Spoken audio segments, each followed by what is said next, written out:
That's a great catch from number 55, Iwa Banbuladida. And Flo have a nice clean hold to start things off.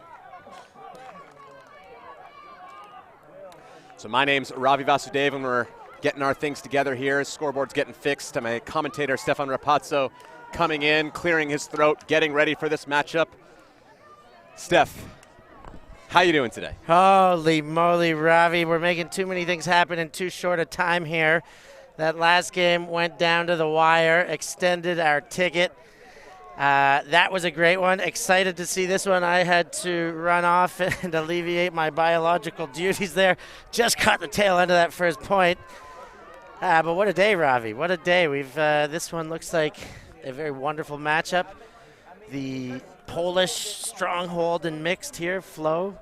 Wroclaw. Am I saying it right? Wroclaw. Against AUPUC. This Paris outfit, the proper Paris team here, had a strong showing in Versailles. They took Lisboa deep. They could have had that game. I was definitely on that sideline. They definitely could have had it, but they just let some opportunities slip away that could have shifted momentum. So PUC now to bring it in. We're going to see their offensive line for the first time. A bit of an overshot from Ermon, but collected by Graber. That one down to Ludovic Tavo. Now Elisa Bruni, the Italian in Paris, finds the under from Emily Berthoud.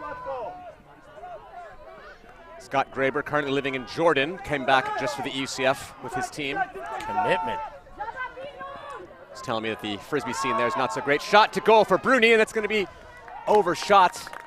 And the Polish body of Daniel Block was there to close that one out. Throw too far in front. Defense made sure of it. They're going to have to play defense now. Let's see what the Wroclaw. Let's see what their offense looks like here playing on the turn. Flo Wrocław, I don't know if you've followed, got an upset against Smog, 15-12 earlier today. All right, so they're hot. They're playing on that front foot. They're starting things off with another deep shot.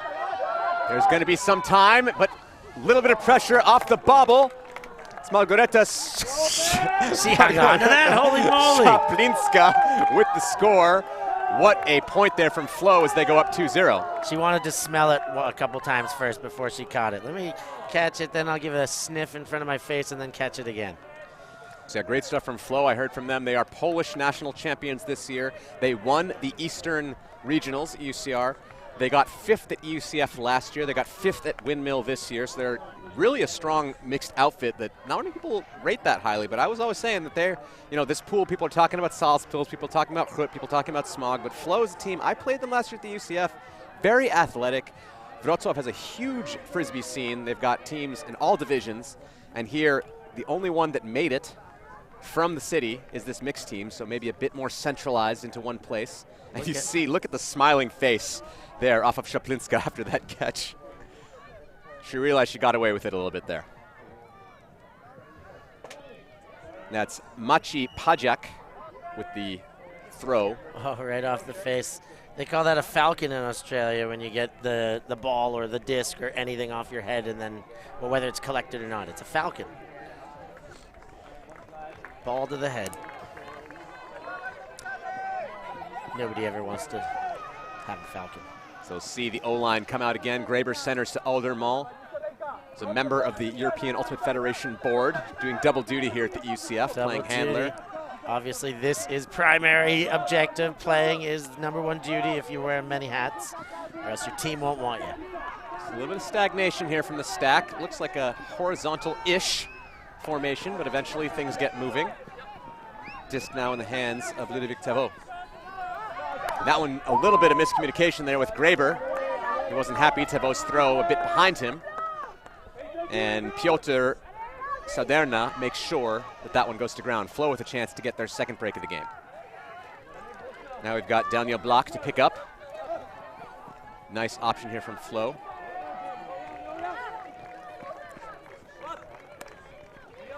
Good swinging around from the poles.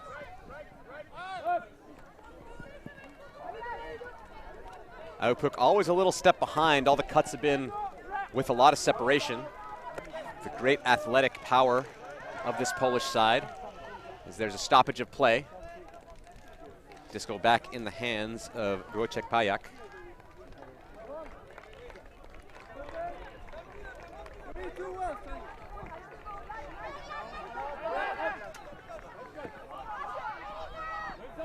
There's the shot. Not quite to end zone. And that one's going to be eventually extended. Still on the doorstep. Lots of fakes, trying to get things moving. Gets the disc in the center. He's on the edge. Great shot from Aupuk to stop every option into the end zone, forcing a lot of throws out of flow. Pajak eventually gets the disc back. Big floaty disc, and eventually caught by Piotr Saderna, who actually helped to cause the D earlier, so a little bit of double happiness for the Pole. Poles look good, playing a lot through their men on that possession. I think every touch, in fact, after the D, once they get the D on the final possession. Ladies were upfield creating space, and the men were resetting and taking the easy ones, and that was enough to put another one in for a 3-0 lead, Rav. Yeah, Puk look a little out of sorts here, and they're going to call a timeout, kind of reset things.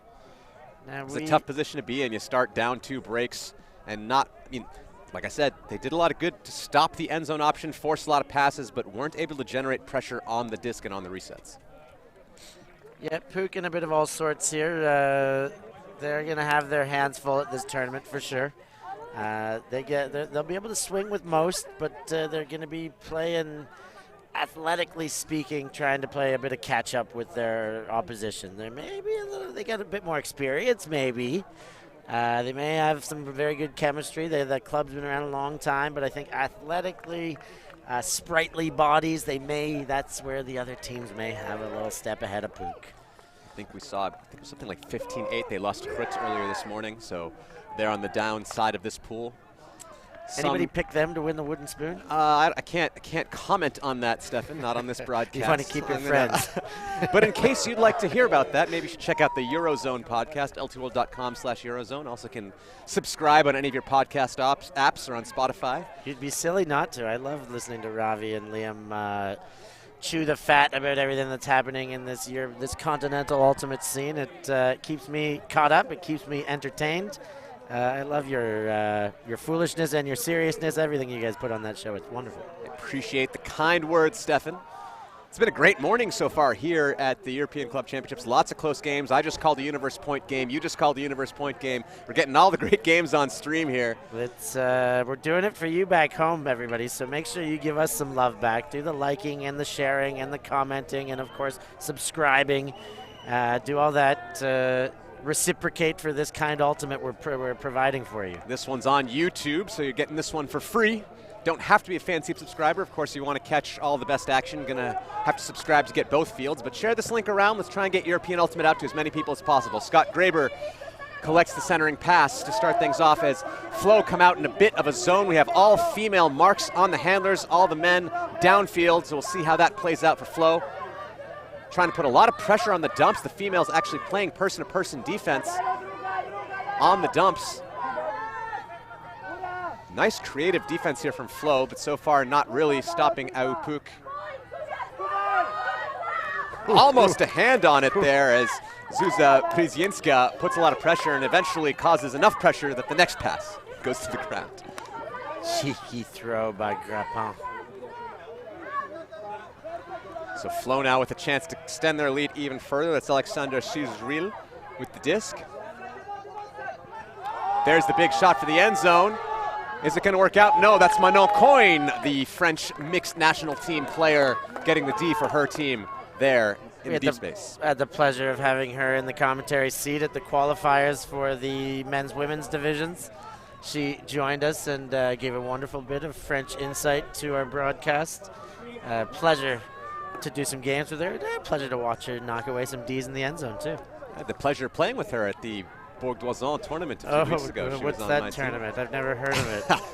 We'll talk about that later. We'll see how that goes. But right now, the French trying to correct things off as Isa Davizi gets the disc.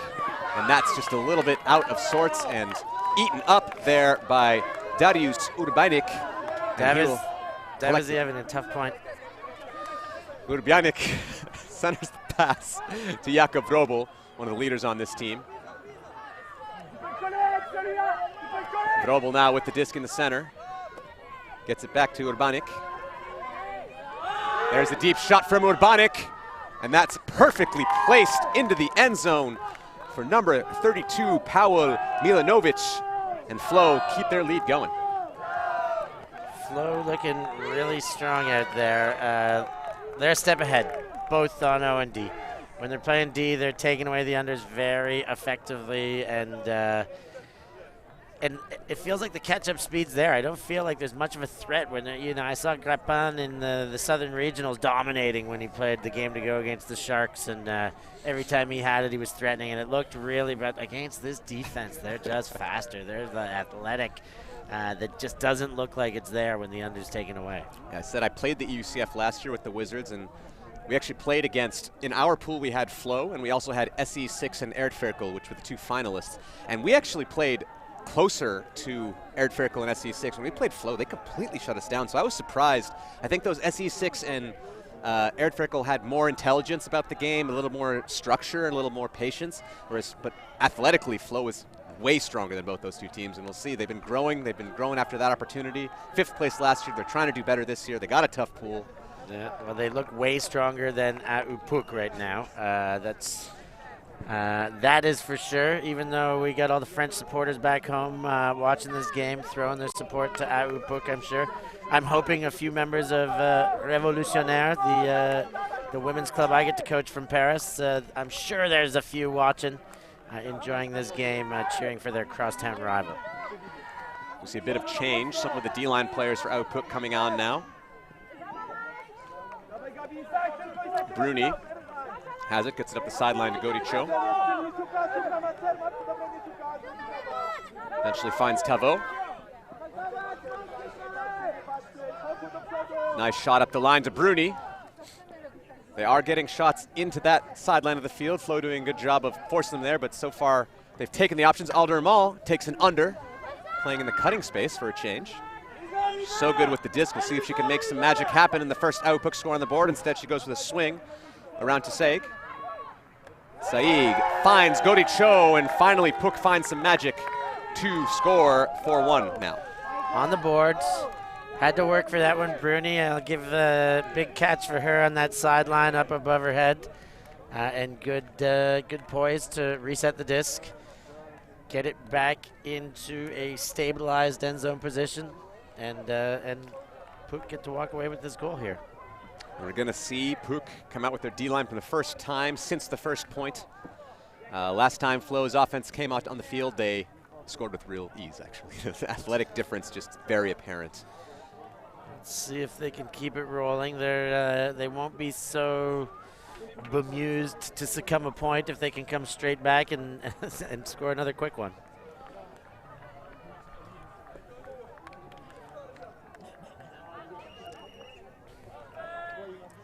It's a mixed division sorted into 2 pools of 6, and top 2 of each pool make it to semis. So I think Flo, like I said before, they got a pool with a lot of people are favoring Smog, Krut, and Salaspils, and Flo are the next batch.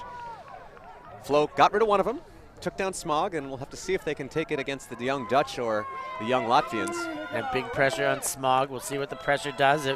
In the last game, we saw the big pressure on Bologna shout after succumbing one, and they answered the bell in their big game. Just though.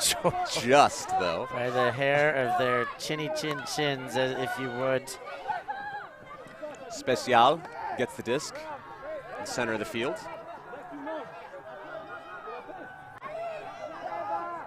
Finds Vrobel on the reset. Now Milanovic with it. Swinging around using the men. Finally, we got a female touch on the disc with Dida. She was wide open. Back to Urbanic. Urbanic goes for Dida on the long. Marion Davies in chase, but Dida is going to have the read all day. Doesn't like the immediate option. Looks for a reset. Urbanic takes a little bit of a tumble, and I think a foul is going to be called, which Flo will be very happy if they can get this uncontested to reset the stall count. Foul uncontested. That's great for Dida because the stall count must have been rising there. She has it on the end zone, looks for the dump, finds it immediately. Vrobel. Sorry, that's not Vrobel.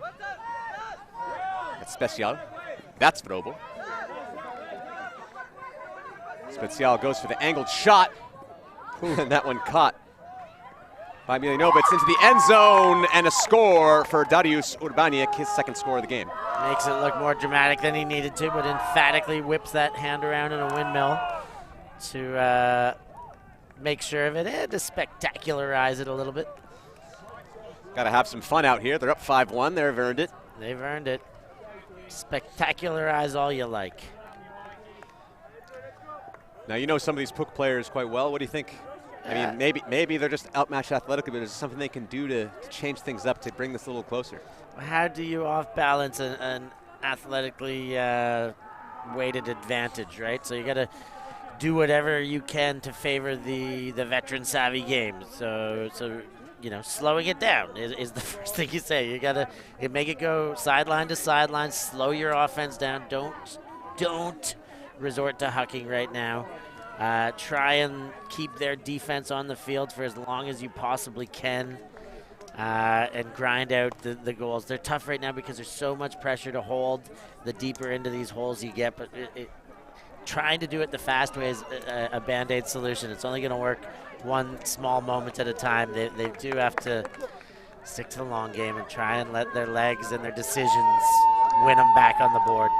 Let's see if they take some of that advice here as PUC get their offensive line back up, and immediately first pass D by Piotr Sauderna, and there they make it an easy score as Sauderna eventually finds Wojtek Pajak for the score. Well, so that is the opposite of what we were talking about. First throw giveaway, great charging defense. PUC have got them in their head right now. They got to get this monkey off their back, or this field is going to tilt in a very steep manner. With more exponential pace than it's already been happening. Wow, what a rundown. 6-1 the score. We're seeing the best that Wrocław has to offer here. I was really impressed. Also, you know, they hosted the EUCF last year, and I really enjoyed that city. I'd been there once like 5 or 6 years ago, but didn't have as much time to enjoy it. Really great city, great venue.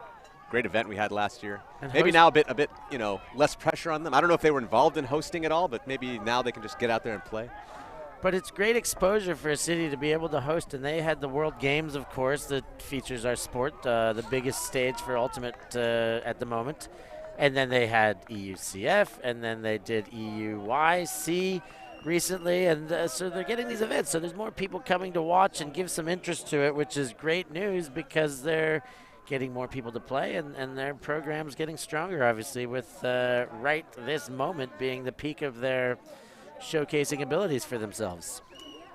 I mean, 6-1 is a better score than Krut did against AUPUC, so maybe if they can keep this going, they might shock some people, as nobody really picked them to come out of this pool in the semis, but still a long road before that. So wait, if they beat them by more than Groot did, they're better than Groot, right? That's how math works. Yeah, that's okay, how math all right.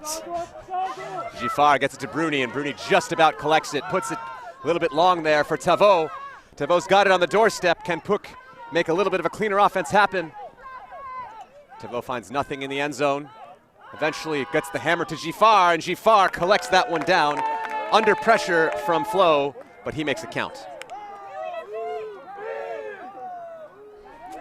We got Carole cruising through our tents right now. She's had the stress lifted after this morning. That game almost gave her a heart attack. Then this one, Universe Point. I don't know if they're going to be able to withstand the emotional pressure of these tough games now, the Italians. They put pressure on themselves, but they answered. Let's see how far they can go now. Yeah, I walked up on that game at 13-9, thought this one was going to be over, and then all of a sudden it was 13-13. And it was Bologna who took the timeout at 13-9, and I wondered about it. I was like, I don't know. I don't like taking timeouts when we have the momentum going. But they took it, and I said, okay, yeah, maybe they're talking about the defense. All right, let's just go out and play defense, keep this going. I forget about it, but that didn't happen. The other game I just streamed was KFK versus Ranelagh. A lot of people favored Ranelagh, but KFK came out to an 8-3 lead to start that game off. But Ranelagh came back, had 3 breaks in a row to start the second half, and eventually broke to get 3 points in a row at the end to win on double game point there. So Ranelagh holding on as they've lost to Lafota, but just barely beat KFK. So KFK has now lost 2 Universe Point games today. Sad, they only have 12 players. Tough Still way to performing go. well with 12, but That's probably a pretty good result for them. Better than they may have expected in their first game to have 2 Universe Point games. It's a shame to come away with 0 points for that. talking about better than expected. Flo's back out here on offense. That's Payak. There finds Nedzi. Back to Payak. Oh, that's Minovic, sorry. Really quick movement here from the Poles. Big shot opened up by Miljovic. It's going to be a battle underneath the disc, and Manon Coyne puts enough pressure that the disc was going to go out the whole way. Good pressure from Coyne, but yeah, she ran out of sideline there. That was the throw wasn't on, curved the wrong way. So Puck with a chance to break here and get a little bit of momentum on their side. We'll see it's the first time, I believe, that Flo have turned the disc over when they started on offense. We'll see Alice Samarco, their French national team player on the women's team. The savvy veteran. I called her that last time, and she wondered about the word. What is a savvy veteran, she asked. Is it a good thing? And I said, of course it's a good thing. It's a very wise decision-making veteran, somebody who has learned from her experience well. Samarco and Coyne giving and going. Grappin puts it up deep to Gascon. Gascon tries to read it, and she bobbles it in outside the doorstep and then loses the disc.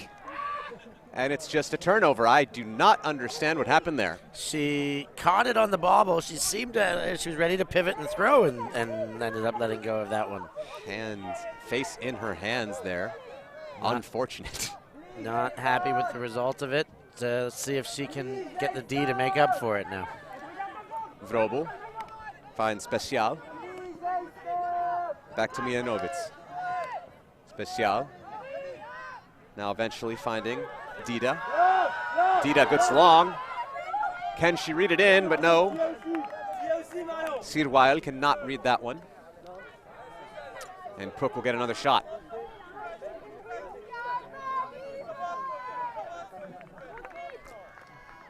Edwin Grappin, the ex-Frizzlies all-star, now putting his talents on Puck. Him and Giffard made the move this season. Puck will be happy about that. 2 of them were their best players, if you ask me, in Versailles in the qualifier. Vrobel almost getting a sneak D on Davies, but again, she gets it up to Grappin. Coyne now in good position. A little bit of a shimmy. Davies, the throw's a bit high. She reads it better, and Davies gets the score, and that's a break for A.U. Puck. It's now 6-3. A.U. Puck, Manon Coyne getting a stat here under the camera. Maybe not the prettiest stat, but she throws the assist. That one just floated over the defender there.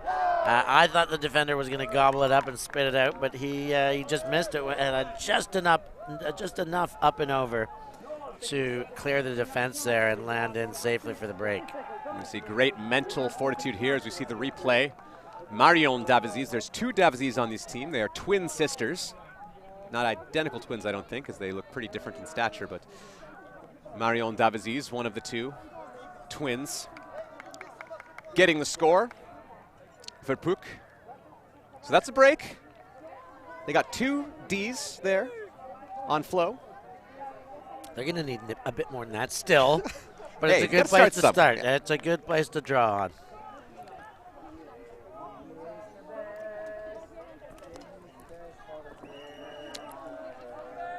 Puck wearing the Parisian skyline on the back of those uniforms. Classic blues, les bleus. They get a break. They're going to need more.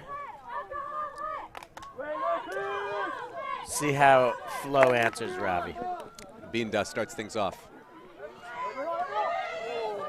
And that is going to be a bit of a tumble to the ground, but I think a foul is going to be called on Samarco. I'm a little bit blocked here with my vision.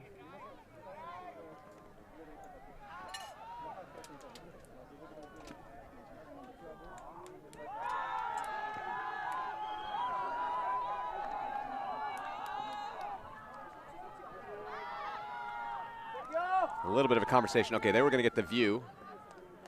Sorry, I was a little distracted, so I couldn't comment on what happened there, but now It's going to be an uncontested foul by Samarco. Flo will hold on to the disc. Flies getting in your way there. Yeah, exactly. There's a few of them. Towers and swarms of flies here. Mochineros, Davide told me. That's a bailout stall 9 put. Manon Coin's going to be there to make sure that doesn't come to a Flo attacker. So Puk doing well on defense and getting another chance for a break. Could they turn the tides here? They're getting that opportunity. They're going to get a chance to test themselves again. Sometimes an okay position to go down big early. All the pressure's taken off. Let's see if they can play the pressure-free game here to find their way back into it. Samarco catching under pressure there. And Grapan puts up another big shot to Gifar. The two ex-Frisolis players trying to connect. Can Gifar hit it better? He does. And he looks for Marion Davziz on the continue, but he doesn't hit it. And a travel is called, so the disc's going to come back to Edwin Grapan. Ooh la la la la la la la la la. That's, I think, the French reaction to that travel call. It would sound something like that. Bit of a late one. Whether Black called it immediately or not is, I'm not quite sure, but it's a late travel call. Let's see. We'll see. There's a drag of the foot. There's a drag of the foot. Keep that pivot foot down. You're making me make bad calls about good calls. Yeah, the argument can definitely be made there, so Grapan will have to do that again. Gifar still open. He does it the same exact shot again. This time Gifar can't hold onto it. My word, he had the space, he had the position, he just didn't have the hands. Throw was there. He had it, everything was there. That was a gift-wrapped opportunity. He said, no, I don't like your Christmas present. I'm going to wait till next year. So Bindas to start things off for Flo. Nice pressure there from Grapan, but that one able to be collected by Block. Block gets to Zakowska. It's back to Block, and a foul is going to be called on Grapan. I think Black assumed the no contest right away, yeah, and made the call for him as well. I did see that. That was interesting. Not usually how that hand signal is supposed to be used, but you get one, he gets the other. He wants it all here. So Puk doing a good job here, forcing swings, stopping everything downfield, which I think is playing into their favor. That's what you said. You got to keep them on the field as long as possible. They're doing a good job of that. Pochadilla gets it back to Payak. Payak, a little bit of a miscommunication on the reset, and Puk now with a very short field. Grapan looking for an option. He fakes. Eventually has his Marco, doesn't get her. Gifar wide open, and it's a dump. Swing, score for Puk. Puk get a bit of life. They've got some energy now. They're going to be high-fiving and jumping and yet jumping. Toreri with that goal. And all right, hey, 2 points now separate. It's still Flo's game, but Puk is throwing the wrench at the game a little bit here. I'm not sure what's exactly changing for Flo here, but Puk are playing much, at least Flo is struggling a lot more on offense. I don't know if it's due to Puk's better defense or just somehow maybe Flo's becoming complacent after the big lead. It's hard to say, but Puk did a great job there shutting down everything downfield, forcing them into a lot of resets, and then eventually they clamped down on the resets, and that's what caused that last turnover. Good stuff, and great end zone offense here from Grapan.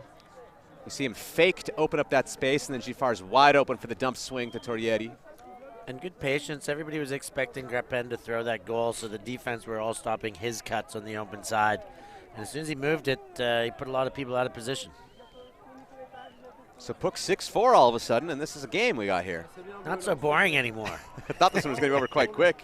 So did I, and it was never boring, of course, but it looked like it was just going to be a complete whitewashing. And now Puk showing a bit of mettle.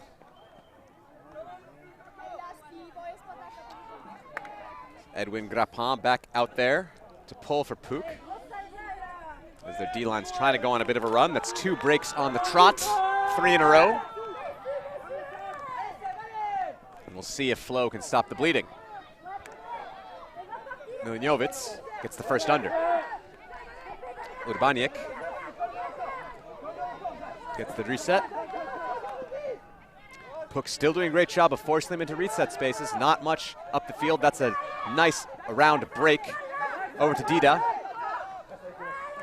Special has it in power position. He goes for the huck. And that's going to be too far for Milinovic. For a second there, I thought it was right on the money, but I would have liked to see the gratuitous layout there, just to make sure you can't catch it. You know, you're under the cameras. Let's be sure about this. Throw the body on the line. I do like this flow from Flo. Get themselves into power position, get that deep look immediately. The throw just a bit off. I probably would have had that. On the catch or the throw? 20 years ago. The catch. And the catch, all right. Of course. Maybe no. All right. So Grappin tries to get another break as Ailes gets to Gascon. Gascon a bit more sure with the disc this time after her bobble situation. Grappin all alone, no mark.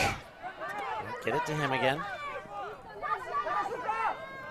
See, Grappin really wants the disc as it's going to be a call downfield.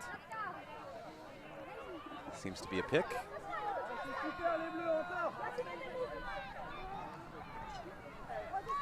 The mark's really far off here from Puck. Saw Grappin completely unmarked before, but now Urbaniak is caught up.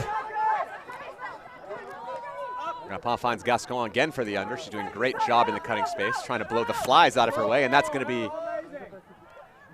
an uncontested foul on Urbaniak and Grappin.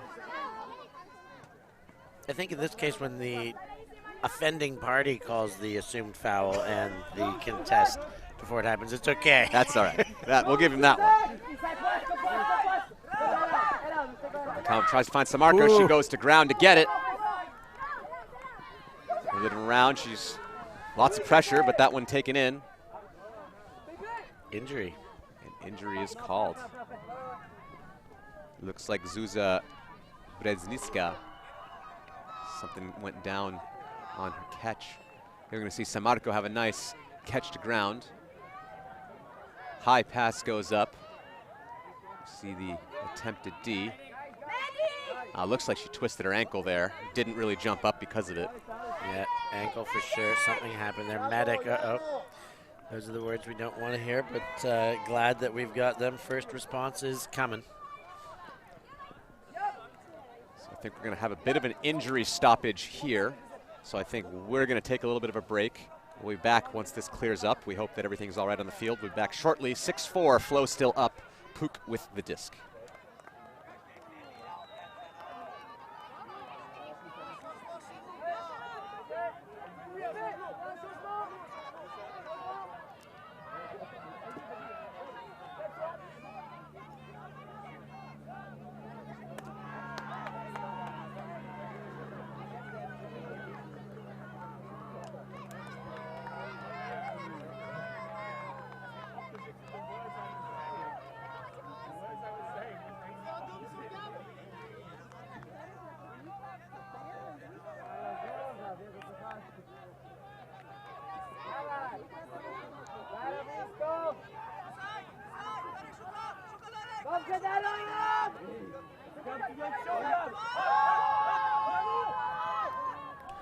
We're back now. Coyne's there. She gets the big grab, and Coyne catches it as Puck continue their run. 6-5 from 6-1.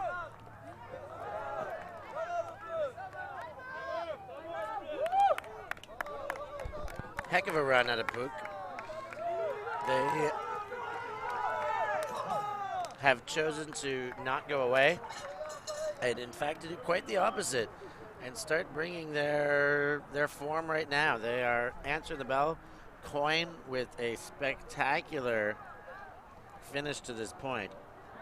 See Grappin with a great shot, but it was definitely contested. Coyne doesn't have the height matchup. Got two Polish defenders on her. What a grab by Coyne. Man on Coyne. Doesn't that girl commentate too? Oh my goodness. She's what so can't awesome. she do?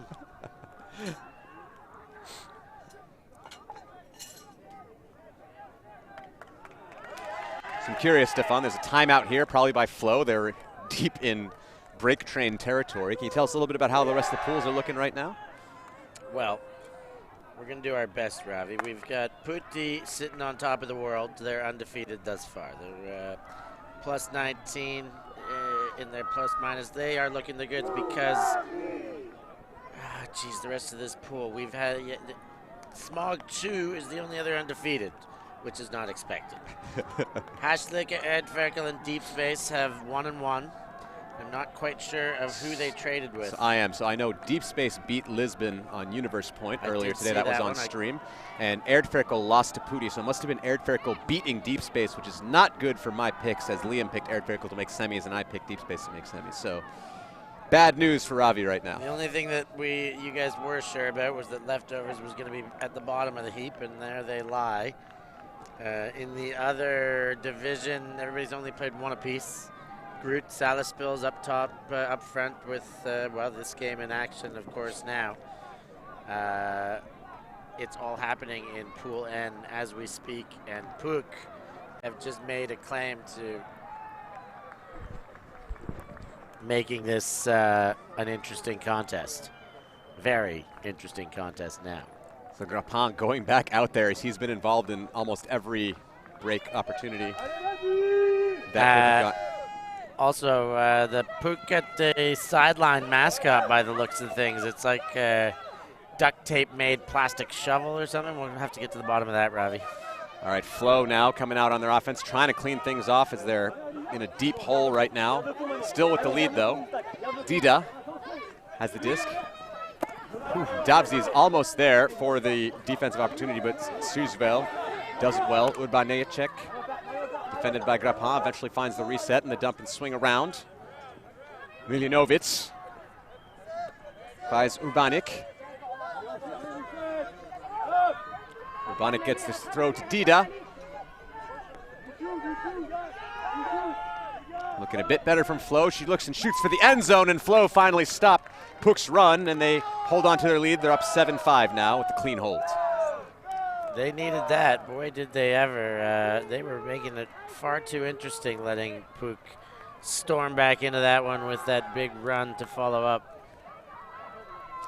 Dida here, one of the better female players so far this game, doing lots of stuff in the cutting space. But here she's shooting for goal. I think that is Natalia Nedzi who catches that one. So the women connecting for Flo. Maybe that's what they needed to fix up. Go through the women a bit more. Get the ladies involved. It helps everything. So 1 point away from half. Puck will start on offense in the second half. So if they can get another break train going and win this one, they'll have the advantage. Flo just 1 point away. Brezisnika, if I said that right, the player that went down earlier, has come off on her own power. She's standing on the sideline testing her ankle, not with the medics anymore. So she's in good enough nick to be on her own weight. She's got a nice bag in hand, but we'll see if she plays again. I would wager at some stage of the tournament, based on how she's looking, she's going to give that a go again.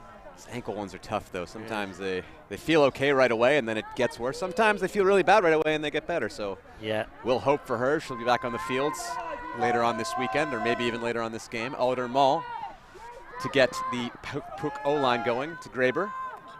Goricho. Nice movement from Puck. They've got great flow against Flo. Oliver Mall in power position. She fakes the huck. Eventually finds Goricho on the side. Graber, the man living in Jordan. Playing in Italy. Oliver Mall. A lot of stagnation from the cutting space again. Flo kind of finishing off Puck's flow. It's really hard to keep saying that. Goricho now with it, getting close on about the attacking brickmark space, but on the sideline. Shoots for the end zone, and that's a score for Puck as his defender ends up on the ground. Great cut there from the team in blue. Puck keeping this very interesting now. 6-7, one more point. If they can score a hit break here, they'll present a whole galaxy of options. if you know what I mean. I have Robbie. no idea what you mean, Stefan. Well, we'll let the punters at home work that one out. But wow, they're really really got back into this. like I said, start of this game, I thought we were going to be done very, very early. I'd have a second serving of pasta, and life in Italy would just be grand. And it is still grand. I'd rather be treated to a close game than to a second serving, if you can actually believe that, Ravi. And that's what we're getting thus far. Here we're going to see Godicho shoot for the end zone after the great cut. There we see faking the camera guy out.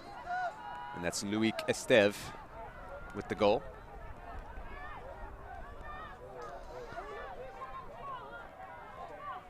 (7-6) here. Cook right back in this. I cannot believe we've gone from 6-1 to 7-6. We'll see if Flo's offense can clean themselves up a little bit, or if they'll let Cook bring things to the Galaxy. Halftime's at stake. Urbanic had a deep option, decided not to take it. And that's going to be great defense from Edwin Grappin on a hand block, but it's going to be called on a foul. But there will be some discussion about that one. Let's take a look here.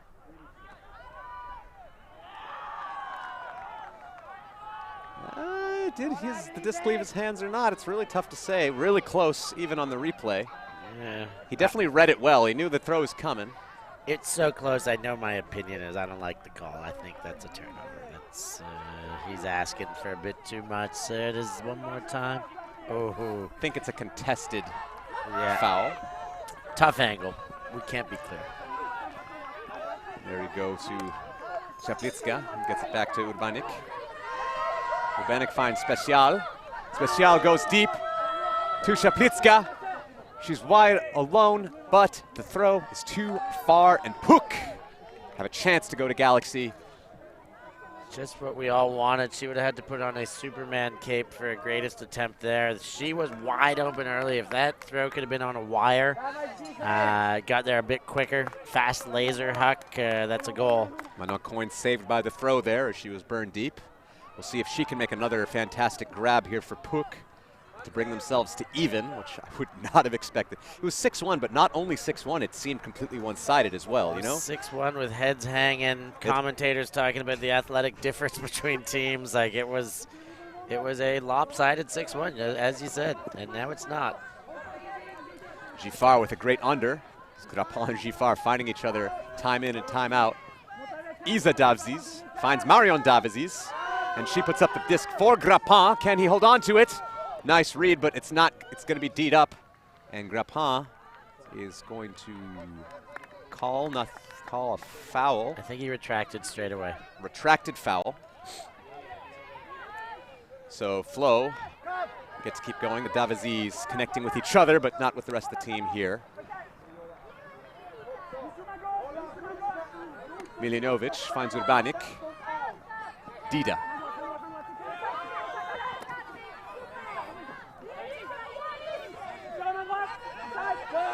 Nedzi to Urbanic. Nice wide throw over to Chaplitska.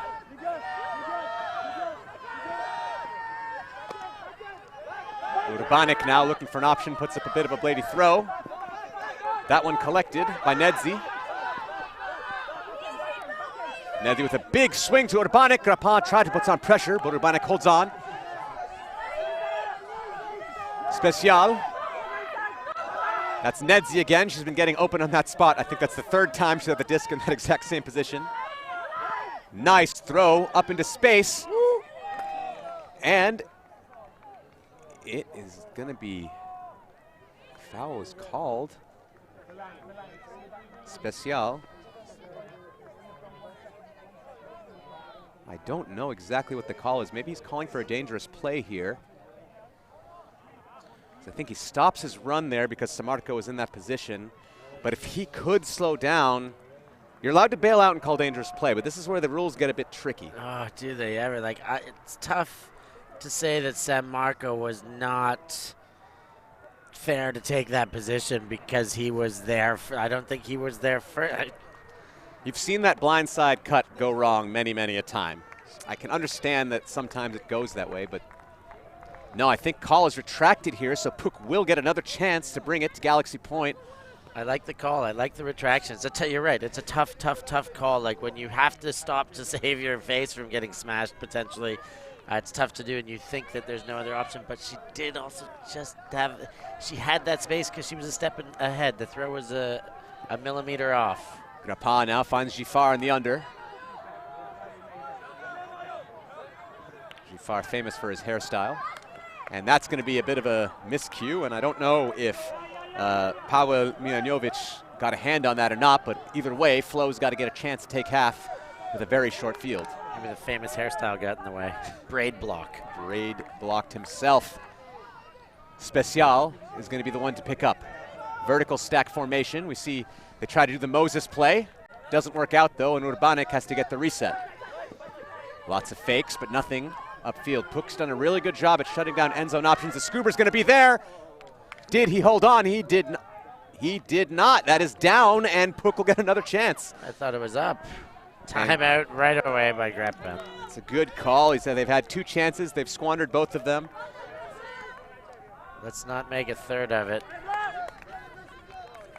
Yeah,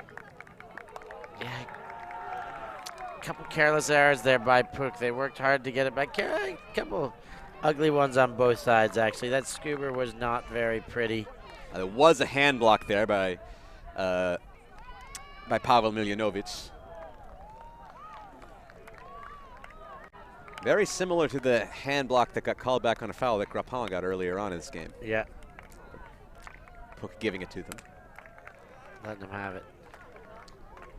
And I do think Puck has a very good end zone defense. The second time that Flo's had it, they've had to swing around a bunch of times and eventually force a difficult throw for a D. When Flo are in flow, they can score easily. But when they have to stop in front of their end zone, I think they try to do that Moses play, the 2 people in the front of the stack, part the C, 1 person come under. Puck read that perfectly, shut down every option, and yeah, Puck looking so much better here. I mean, Puck looking the goods right now. They've stolen every bit of momentum in the last 6-7 points. They're by far the better team. We saw he clapped the disc, and then it slid out of the bottom hand onto the grass, and he didn't have his top hand gripped around.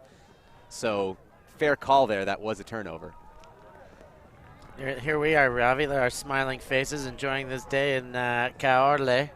Getting all the treats, bringing them back to you at home. Thank you so much for joining us. It's always a pleasure to bring you this action. So we'll see if Grappa can do some work here and force this break on their 3rd attempt. Puck from Paris, France. See the breeze picking up a little bit, the EUF flag flapping around. Maybe that's what it is. The Puck, we talked about their experience. I mean, they're older. The experience advantage they have, maybe better throwers because the amount of throws they've thrown. Marion Davies collects the first cut as Puck are coming out of a U-stack play. Now Isa Davies finds Clément Giffard on the sideline. Giffard finds Coyne, who catches it under pressure. Puck looking pretty good. And there's a hand block and a miscommunication. The double turnover there from Flo, because you see Samarco was going away from it, even if it didn't get hand blocked, would have been tough. Yeah, that one was never going to be complete. Urbanic finds Special on the dump. No continue there for the swing, and you see the frustration. Now Nedzi comes late, but still effective. Centers the pass to Milanovic. Milanovic goes around to Special. Nice leaning back shot. The shoot to the end zone. And that's going to be a goal, and that's going to be half as Malgorzata Czaplinska collects the score. 8-6 flows up. So Flo get just enough to finish the half with momentum to take the half with avoiding Galaxy Point. But they have more talking to do in this halftime than Puck right now. Puck's had their big talk. They've turned the tables. Now it's up to Flo to have a response of their own. Still with a lead. See here a little bit of replay of the last one. Here's the lean back around break. I like that move. Stylish. finally it's Bartolomei Special. Stylish and unblockable, right? Like it's like the Michael Jordan fadeaway. Move away from the defense as part of the throwing motion. Why not give yourself that extra little advantage, especially if you're going to look cool doing it? I mean, double win. So it's been a great game here. Again, started, for those who just joining us, Flo was up 6-1. Looked like a paddling. Yeah, it looked like a clear paddling, and not just the scoreline. It looked like they were completely athletically outmatching Puck. And Puck's done a couple things. I think they've adapted on defense. They've thrown a little bit more junk type of looks, sagging off the handlers and then clamping on the handlers, kind of giving up and putting on pressure, varying it, and that's kind of causing some confusion for Flo. And then the offense for Puck has just cleaned up, and they've managed to learn how to deal with this fast pressure of the Flo defense. And Flo, on the other hand, just a little bit inconsistent. Yet the veteran savvy we spoke about has shined in their tactical adjustments. They have slowed down that offense that I suggested they might do. Their defensive adjustments have been favorable. And it's just been a wonderful time watching these guys play their chess match, Ravi. It's been good. What do you think is going to happen here in the second half? You think Puck can have enough to really take it over the edge, or you think? I hope so. I think if I'm a betting man, what I think is that Flo is they're gonna pull their socks up and they're gonna play with the same intensity they opened the game to open the second half, and they might just extend the lead to about 4 or 5 again, 3 or 4 or 5. That's what I think will happen. I hope Puck can prove me wrong, but I think they look better. They gotta pull the finger out. They had it. They rested a bit. They're on their laurels, and time to find it again. It is two very different tool sets. Flo having, again, more of the athleticism, more of the power, more of the fire. Puck having more of the experience, as you say, more of the older players, but good adjustments on defense. I think intelligent adjustments on defense, and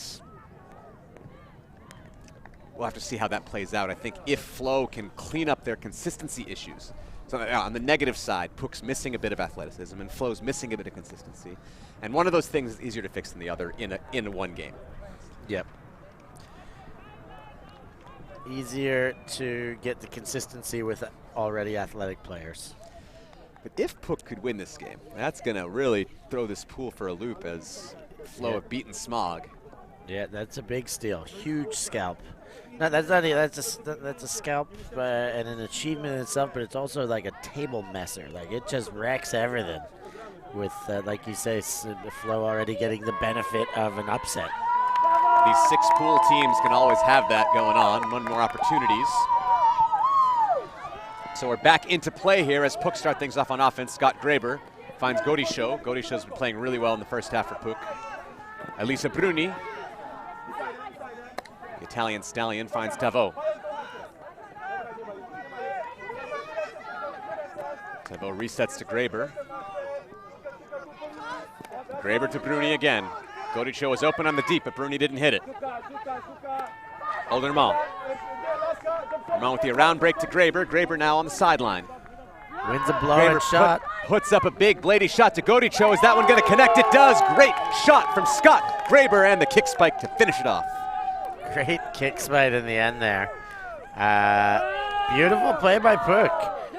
These guys are feeling it. They still have the momentum. I don't mind that Flo scored one to close the half there. This is still in the mental game right now is advantage Puck. They have overcome something negative already. Now Flo are still in the midst of this negativity, and they better do something, because I smell another run coming from this Puck side right now. The game I just called was KFK versus Ranelagh. There, again, I said this before in the broadcast, but KFK was up 8-3. But there was the team with more athleticism that won on their legs at the end of the game. This time, it's the team that doesn't really have the legs, but has the intelligence, has the good flow, that's coming back. So the question is, can they win with that? It's a little more of a traditional storyline. The team that has more legs, more strength, more stamina is going to come out, and I think that would be Flo. But on the mental edge, Phuc look better right now. But that's what I love about this game. You can kind of use any advantage, twist it, associate it to today's scenario. Everything that's in front of us, the game, the wind, the temperature. Some days you see the fitter teams, the athletic teams flex their muscles. Sometimes you see those veteran teams just have the mental edge and say, no, we got this. We've been doing this a lot longer than you young little whippersnappers. That's why these tournaments are so great. Anything can happen in one game. Urbanik finds Nedzi in acres of space, and that's going to be a bit of a miscommunication on the give-go. And Phuc have a great position to tie it up for the first time since 0-0. Edwin Grappin finds Giffard. Back to Grappin. Great movement here from Phuc. And they score it, and Phuc are tied up. Gascon getting the better of the disc this time. 8-8. Paris Snowman on the boards. This is more of an ooh la la la la la la la out of the French. This is the excited version of it. It is tied up. They, again, mental edge. I mean, I would have loved to see some of those eyes cross as the Flow team got scored on and had to walk back through their end zone. I bet you there was not a lot of eye contact. They were probably all looking down because this mental edge right now is just Phuc heads high. That big blue goal line there indicating what they want for the next pull already. It is a sight to see. What a game. What a tale of two different styles and mentalities and tactical employments of this game. You see here the man, Edwin Grappin. He's been such a force on this D-line offense. Every time they turn it over, he's involved in a big way. He didn't get an assist or a score here. It was Esteve got the inside shot there to Gascon to finish it off, but it was his giving and going and moving around the handler space that opened up the options. It's him throwing the hucks to Giffard. It's him doing it all, and what a great pickup for Phuc this year. Crucial touches out of him. He's taking on that talisman role. And he just pulled it as Flow will have to score this one, or if they turn it over, it'll give Phuc the chance for a lead, which nobody would have expected at 6-1. Certainly not them. Gets back to block. Wind picking up in a big way here. Wind, no worry, as that's going to be easily collected by Malgorzata Chaplitska, who's been so dangerous in the deep space for Flow all game. Gascon couldn't steal position back there. They kind of got tangled up either in the elbows or the ankles, and the separation just opened up in the last 3 or 4 steps. But when the disc went up, she seemed to be draped in front of her, and I maybe believed she had position right away. As I was saying, this wind picking up, you can see the flag in the background, but Payak puts that backhand up beautifully. Pays no mind to this breeze. So no lead change. We get a tie, but no lead change. 9-8, but momentum still with Phuc. That was a good point by Flow, but you know, it was contested. Nalini was there. Wasn't like it was a super, super easy point. Making them work for everything still. Nothing easy at this stage of this game. We'll see if Flow can bring that fiery defense. I haven't seen it yet. Again, since that opening run, they haven't brought the fire as much against this Phuc O-line. We'll see if they can change that up here, if Phuc can get another one in to tie it back up at 9s. Wayne Gretzky, 99. 60 minutes in, just about. I think it's 90 minutes till cap, I believe. So we'll see if we get to that cap. It'll be finish the point +1. If not, we try to go to 15. Scott Graber, who had that great blade earlier on, now puts up a big huck. Loic Esteve cannot reel that one in. A bit of a misread from number 63. Read the defender, not the disc. Took a step in, assumed that his defender had a better read than him, and took his eye off the prize. So not exactly the athletic, crazy defense I said from Flow, but Phuc does make a mistake, and we'll see if Flow can capitalize. They were so ruthless earlier in the half, first half that is. Now we see quick movement immediately, the fake for the huck, vicious fakes.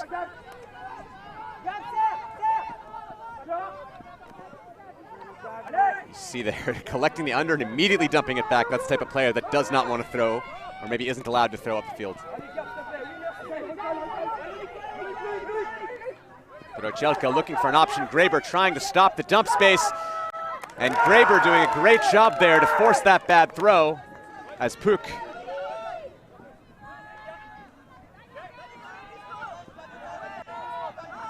There's Graber again.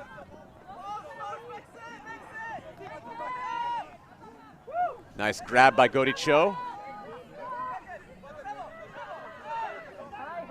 Pressure mounting, Puk on the doorstep. Can they punch it in to make it tied again?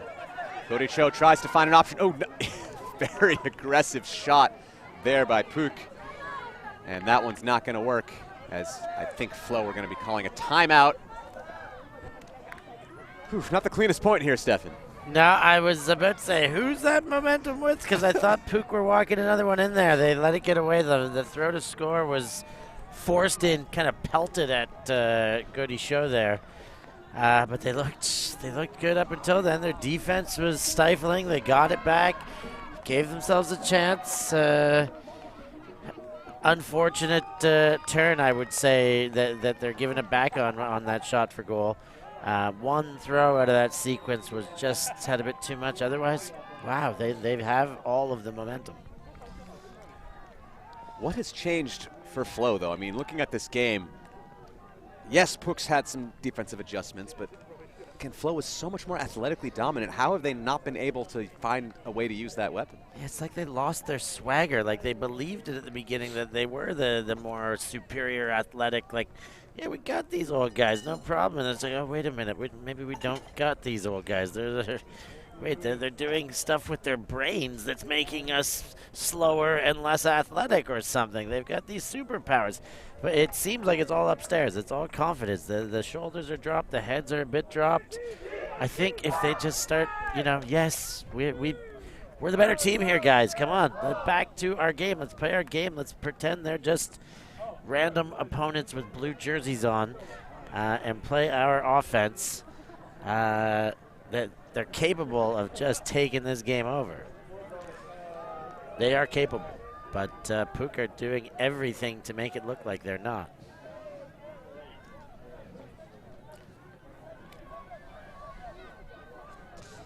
So quite happily, I'm wrong about my prediction from halftime, saying that I think that Flo were going to come out and put the foot down again, take it to them again. They haven't. It doesn't make me upset to keep a closer score line.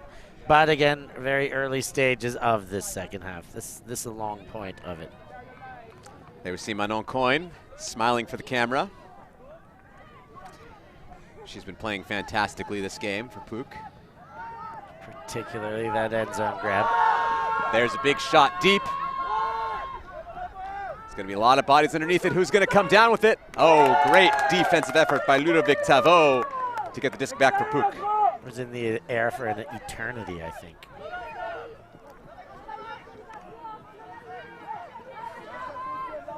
A little bit of a time over there from Flo. Didn't quite turn out.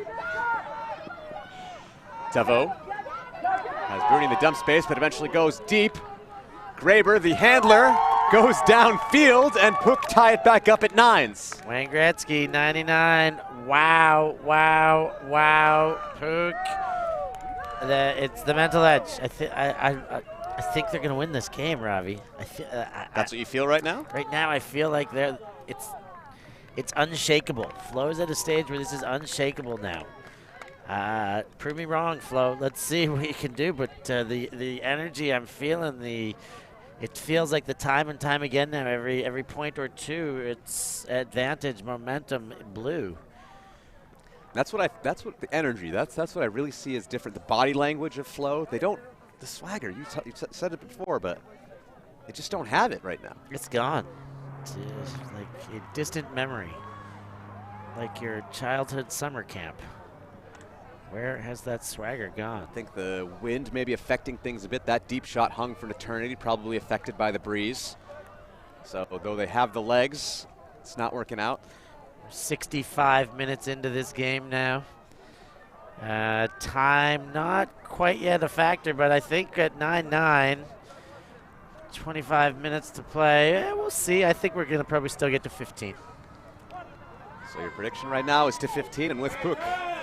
Yep. The two things you've said in this in the break last of minute points. or two, yep. We'll see what that holds out. I don't like to make predictions. Urbanic gets to Special to start things off the flow. Bit of an overshot of Urbanic. Urbanic collects, though, in power position. Eventually finds Manjovic. Manjovic goes deep to Special. There's going to be a pick called, but Special going to catch it. Did that affect play? I thought you had a show that was pretty much dedicated to making predictions. You don't like making predictions in game? No, is that not what you're saying? in game. It's too much pressure. Too much pressure. It's where I like it most. Thrive in the big pressure situations. I can't take it out in post here. I can't change. There's no editing room.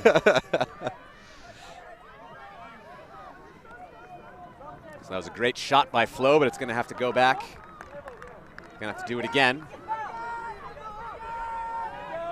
Dida. Ooh. Great dump defense here by Aupuk, but eventually they find the reset. There's a hand block there by Sebastian Rios, and Puk have a chance to take the lead. Grappa now.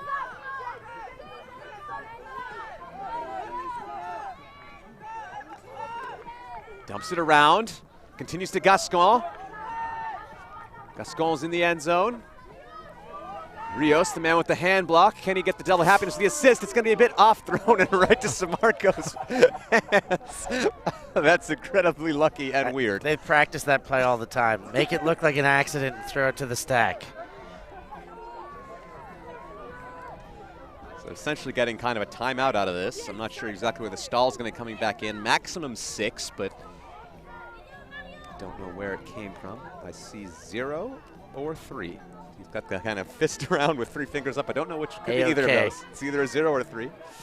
Rios now looking for options in the end zone. Instead opts for the dump. It's Torrieri with the around break. Finds Samarco, and Puk are ahead 10-9. Suspiciously open, Ravi. Suspiciously open. She's so sneaky, though, you know? I thought maybe she had it. Great throw by Torrieri. Yep. Regardless. Oh, look at that. Sorry. Now she says, I was too open. My defender had to run through someone. Some discussion here about maybe where players are positioned. Foul is also called somewhere. Uncontested foul. I can't tell if it's defensive or offensive. And Stahl's coming in on 2, so probably an offensive foul. Fakes that around break again. Torrieri looks for Grappin. It's in the air, it's contested. Grappin gets it. Manon Coin's all alone. Can't make something of it though. Grappin looking to take the lead here for Puk. Can he find an option? Coin clogging space. There's the hammer into the end zone, and it's off the hands of Marion Davzi. Unbelievable. She had the opportunity to take the first go ahead of the game there and watched it slip from her hands. Unfortunate for Puk. Flo pretty happy with their luck about it though. Great shot there from Grappin. Marion just out. Look at the frustration. And you did say earlier Manon Coin was left all alone in the middle. She couldn't be found and score. They will go for the hammer, and now it's Flo's disc. You see frustration there from Special, seeing nothing downfield. A lot of stagnation from the Flo cutters. I think that's part of it. It's hesitation from their cutters, not using their legs, not trying to win with their advantage. That disc is going to hit the ground from Special. Torrieri's trying to score immediately. He says Rios, but he decides not to take it. Instead goes for Grappin. Grappin shoots it up to Davzis. This time she collects. She puts up a bit of a tasty throw to Rios. He's got it right on the doorstep. Grappin with it again. Is he going to go for the hammer for a second time? Instead, right to the end zone to Gascon. Eventually looks for Samarco. Samarco bids, but it's a turn.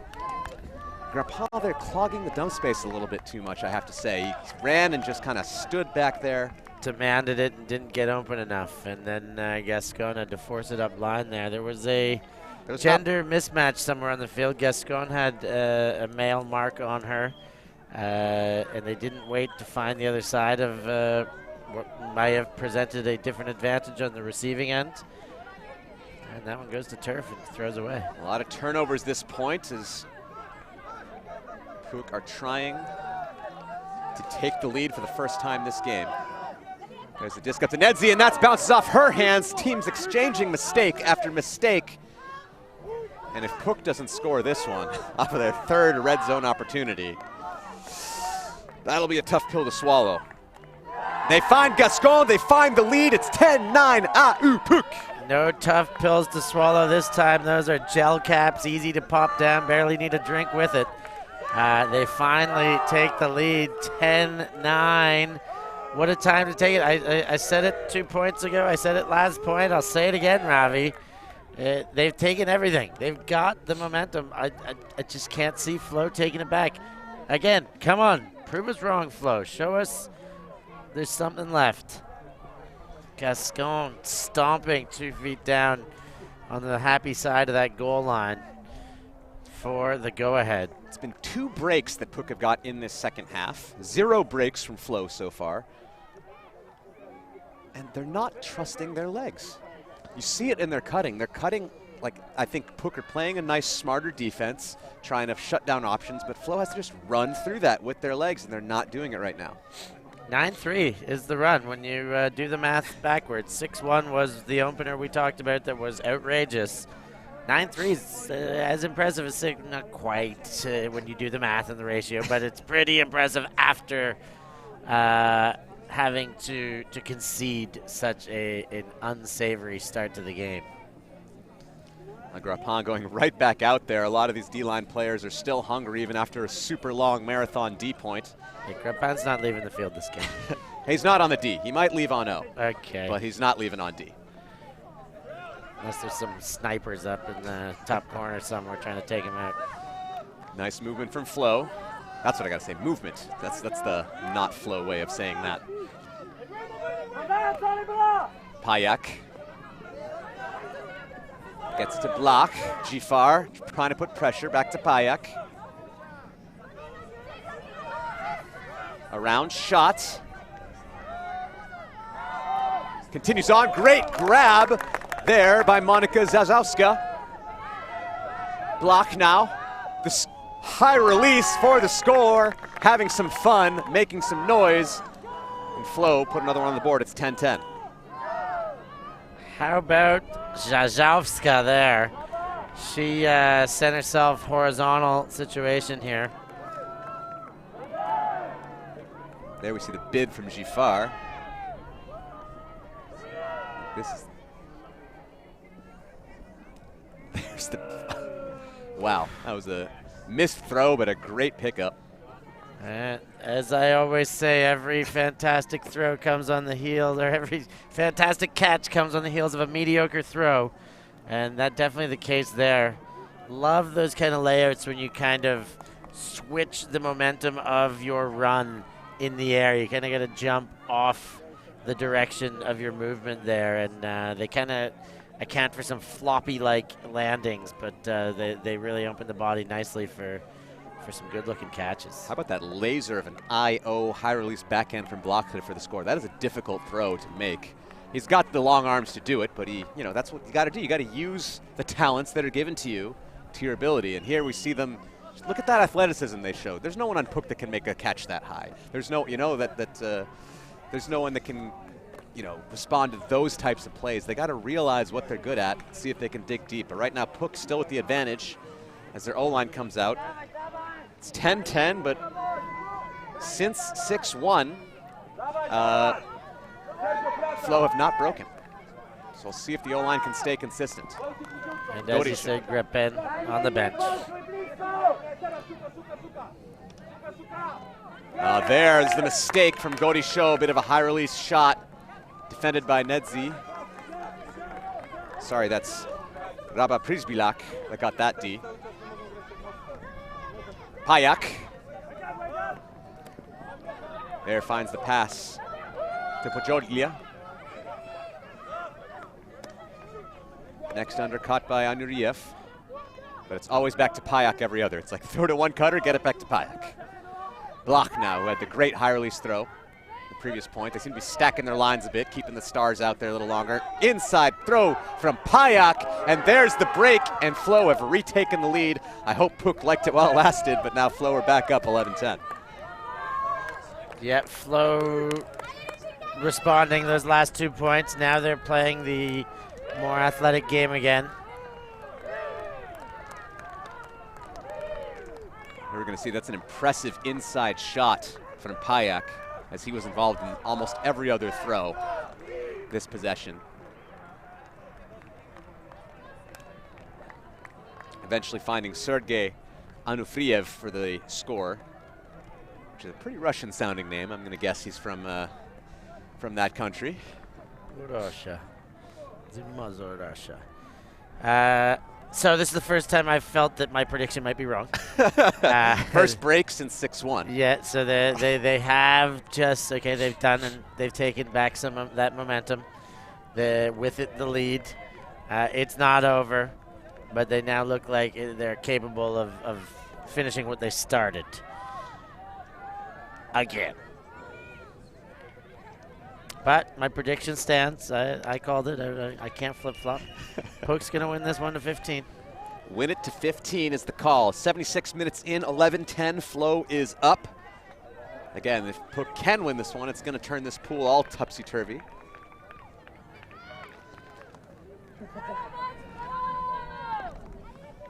So Puk now going to try come back after getting broken once. Oldermont collects the pull, gets to Graber. Flo coming out with a bit more energy on their defense now. Giffard gets a very short pass. The around break to Bruni.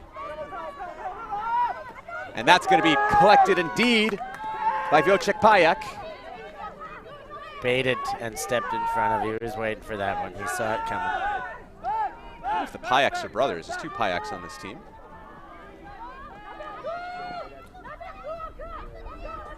So now, Flo looking to extend their lead.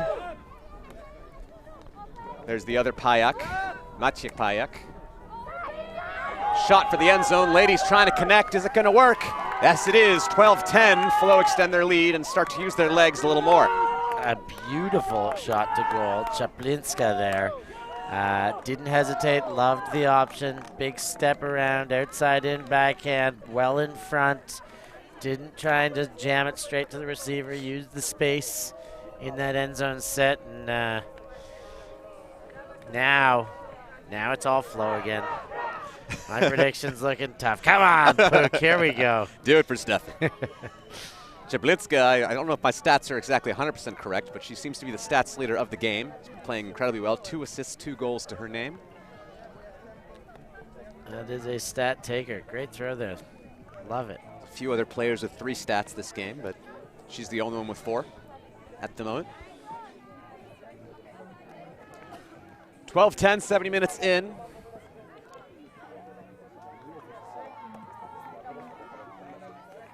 But this is where it's a tough spot. You get broken twice.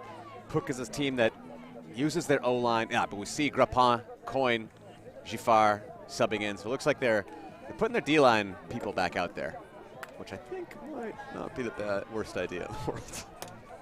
Now they are the ones that have been making the big difference. I think Grappin needs to stay out there. What did I say? He's not coming off the field. And if you were the coach, you wouldn't be coming off the field. Yeah, he was swinging a lot of that swagger. Coyne stops the pull. Grappin picks up. Zone movement from Flo. They have those 3 women on the handlers. Bruni and Grappin working, eventually finding Gascon on the swing. Breeze picking up. That'll help Flo zone a bit. Bruni with the disc. We now see them trying to put more pressure on the handlers. They're pushing Puk back. Puk has not found a way to break through yet. Now Bruni's got it. Can she continue? No, not before they set back up.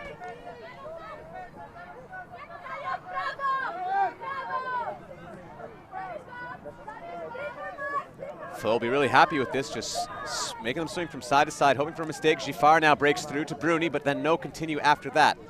They're not attacking once they get past that wall. which is what they need to do against this kind of zone. Godichot finally gets it with a bit of space in front. Back to Giffard. Zone setting up as Puck move their way back and lose a lot of the yards they just gained. Tavo finds Giffard, and where's the continue? Bruni not ready for it. Grappin back to Tavo. Flo doing a good job of pushing them back whenever they can set up. Sometimes they break through, but Puck not really continuing all the way with that. Giffard back to Grappin. High release to Giffard. Fakes the round, puts up a little bit of a blade to Tavo. That one uncontested. Shot to Gascon here. Now they're trying to break things open. Giffard with all the space in front of him. Gascon's all alone. Fake, fake, fake, and a score. Travel is called. Good looking by Puck there. Grappin and Giffard have injected themselves into this point. Despite the travel call there, they've moved well between the two of them, and of course Bruni in the handler set to put themselves in a doorstep situation. Wind picking up now, blowing a little bit into the camera now. A little bit right to left. Giffard now looking to score. Eventually finds Tavo. Puck swinging it around. There's a lot of gender mismatches around after Flo get out of that zone, and eventually Giffard gets the easy score where the handler there broke on the gender mismatch. Let's see what Puck do with their line call now. I mean, like you said, if I was the coach, you know what I'd do. I'd have slightly shortened lines right now. I mean, this game is in reach. Don't let it get away. Don't play even lines right now. Keep your hot shots out there. There's definitely a few players that have been lifting, and they're the ones that I would be calling. I'd keep Godichot out there with a Giffard, Grappin. I'd keep Bruni out there. I'd try and see. I'd want Odermond out there, but on a D point, not right. I know that one I've changed. You know, Gascon, Manon Coyne. There's a few names that have been making the difference, and let's have them on the field. So let's see, who do we see out here? We see Marion Davzi, Néline Gascon, Manon Coyne, and Alice Samarco for the women. We do see Grappin. It's back out there. Torieri. So I would call this a pretty standard D-line and not even a top D-line. We see Giffard has come out. Maybe he's a bit tired. Which is fair. So they're not stacking lines yet. Gonna try and get a break with a normal D-line. We'll see if they can do it. Inside pause to block. Payak. Payak eventually finds Bindas. Block went long, but nobody found him. Eventually swing out the Prisbilak. Bindas. Payak on the boomerang cup. There's no continuation on the break side. Back to Payak. Big gainer up to Block. Block goes long. And who else? Oh, but it's going to be overshot. If you overshot Chaplitska, you put too much on it. Too much mustard. Easy on the mustard. So Puck, with their non-stacked line, has a shot here to bring it back to evens. Maybe they knew something a bit more, save their stacked line for when they absolutely need it. The next one. The next one. 84.5 minutes.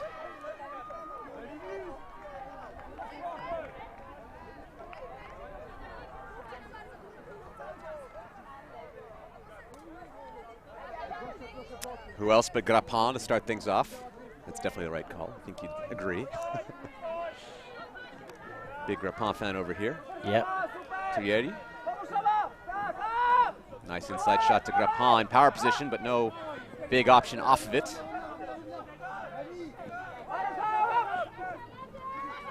Just giving and going there on the sideline, just between the two of them. Flo doing a good job of shutting down the cutting options, forcing Puck stay in the same spot vertically.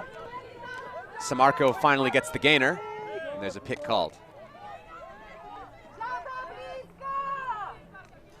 Grapen, get him involved. He's on the front foot. He's throwing well. He's open for sure after 2 steps. He may not be getting open downfield on Black, but feed him. Let him assist. Let him throw right now. Of course, never force. But he's barking for it. He wants it. He's the hottest energy on the field right now. Timeout's going to be called. See if they can find a way to harness that energy. 12-11, Flow with the advantage. Puck has led once so far this game, but they ended up giving it up. But now a chance to break to bring it back to even. The magic of these fields under camera. Just, it's like, it ensures that we're going to get a cracker of a game. Even when it seems like that's impossible. Like the first 20 minutes of this game. Taking a look around the fields here, we see Kuzb Red Bulls has beat Moira this round, 15-8. Salaspils is up 10-8 on Smogs, that one close. Krut beat Dizibin Totsurin 15-6 already. Chevron Action Flash beat the Mooncatchers, 15-10. Is No Good's up on Big EZ, 14-10. Forward beat the Flying Steps, Bad Skid beat Fab, everything kind of expected. The other stream we have going on, Dublin Gravity up 14-12 on the Mainzelmädchen. So we're bringing you some of the close games, some of the high-level action here. And Yaka has defeated the Cosmo women 15-12. A lot of people talking about this Maribor side and their free speed pickups and what they could do there, but Yaka proving the better ones. That would have been a great game. 15-12, Yaka's going to be very good too. They beat Mainz on Universe on a very sloppy Universe point. I heard 4 turnovers from each team or something like that. So there's a lot of good teams out here. Women's division's the best division still. Yeah, there's no two ways about it. It's really so deep, the amount of contenders. Legitimate contenders run deep. Parity in the division is fantastic. And that's what makes for a good league. That's what makes for a good spectatorship, good watch, is to know that just about anybody can do this. I'd love to see that Cosmo team play. I haven't seen a full game yet, a few points, but I like the youth they start with and their pickups. So Samarco clearing things into Gascon, start things off. Trying to work through their women a bit. Finding Samarco again. She flips it back to Grappin, so you wanted it back in his hands. He has it now. A little bit of a high disc, but that one collected. Grappin with it again. Manon Coin. Doesn't have an easy dump option. Grappin goes to collect. He's still got that fire, still got that energy. He's got the spark. Samarco.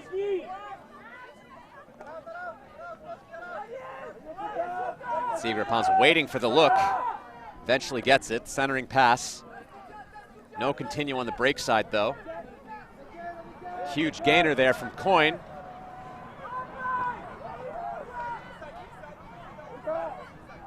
Coin back to Grappin. There's the inside shot, but it's D'd up by Payak. That's Maïtje Payak.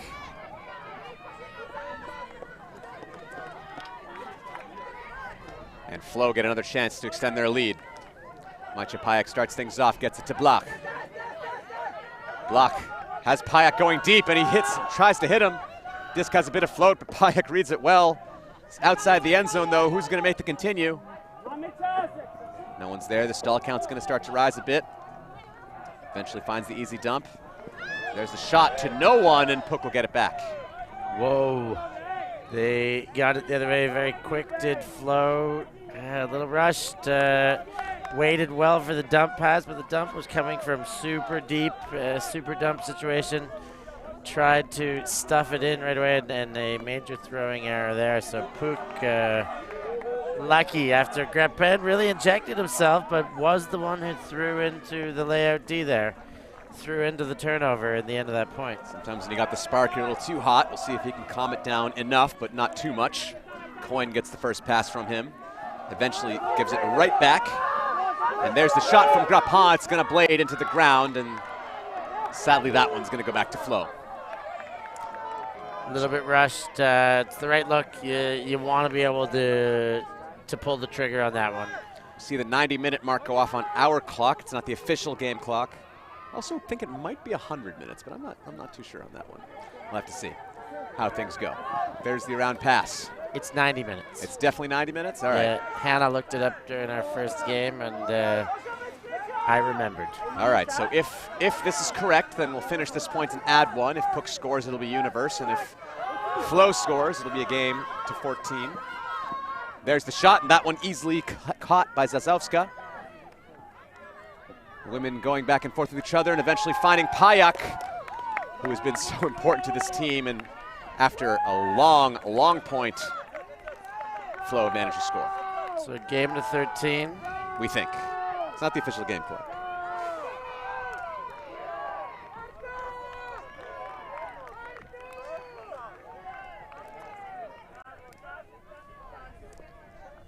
Nice movement there from the women of the Flo team. They do get involved from time to time. Their men are a bit more dominant, has to be said, but they let the ladies play. They don't steal all of the limelight, just the brightest parts. Hey, wait, that's my part to shine. It's my turn to shine. So 13-11 here. I think it's late stages of this game. We think the cap is on and it's a game to 14, but we'll see what the players do if Flo manages to score this one.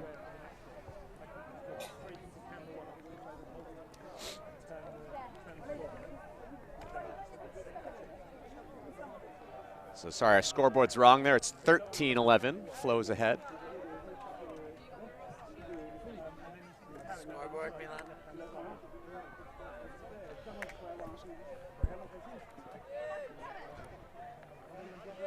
So Steph, you were still calling Puck to come back on this one to 15? Well, 15 thing's not happening, apparently. I guess. I said it. No, but we felt the shift again. It seemed like it was late enough in the game that those momentum shifts were going to be over and done with. But that's certainly why I spat out that prediction. But yeah, Flo took it right back. They're going to. So Flo coming back out in this zone. Tavo with the hammer over the top. That's what they've needed, a way to attack this zone aggressively. Gifar gets it back to Bruni. Herman and Tavo trying to make some work out of this zone. Gifar has nothing else downfield. We hear yells from Flo, presumably to go to person-to-person defense. Last time we ended up with some gender mismatches. This time Gifar gets the inside shot. Goricho puts the hammer up to Gifar, and it's 13-12, so Puck stay alive at least for 1 point more. Crafty scuba out of Goricho there. Catch and release. Shows a bit of his wily veteranship. So we've done it. Last round we had 2 universe point games. This round, things are getting close. Can Puck get one more break to make it exciting? Well, they owe us this much. I picked them like, come on, they went behind big time. If you're going to have this much of a comeback, at least give us a universe point game. Get this D, cash it in, Puck, and then, then it's anybody's game. We all know on universe point, anything can happen. Doesn't matter receiving pulls, anything. There's too many nerves involved in universe point. It can go any which way, of course, when you get to that stage. So Flo's going to really want to finish it up here, so they don't have to worry about that. Puck's going to want to bring it to an exciting finish. We just want to see some great ultimate. And we're getting it. So Flo here have had good spurts, some problems as well. But I think overall have looked the better side in general. That little run that Puck had got them scared. Eventually they did take the lead off of that. But can Flo finish it up? Or will experience reign supreme? Urbaniak. Special. Manjovic. Back to Special. Urbaniak. Now finally getting some women involved with Nedzi. Back to Urbaniak right away. Special with a nice inside shot to Nedzi.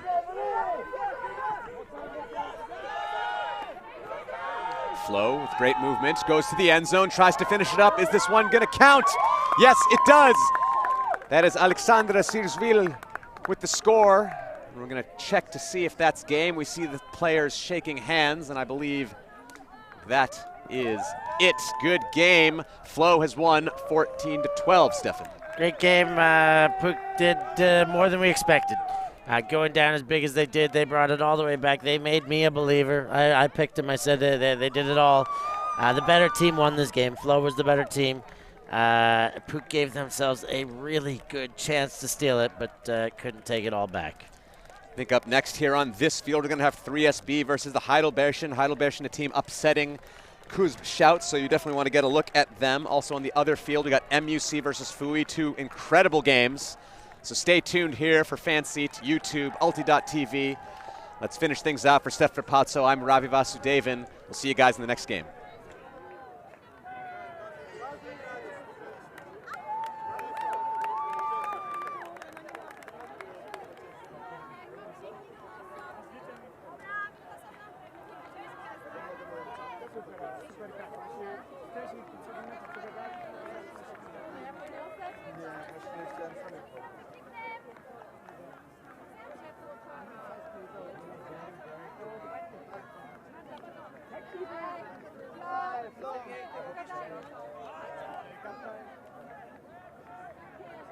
Dzięki bardzo.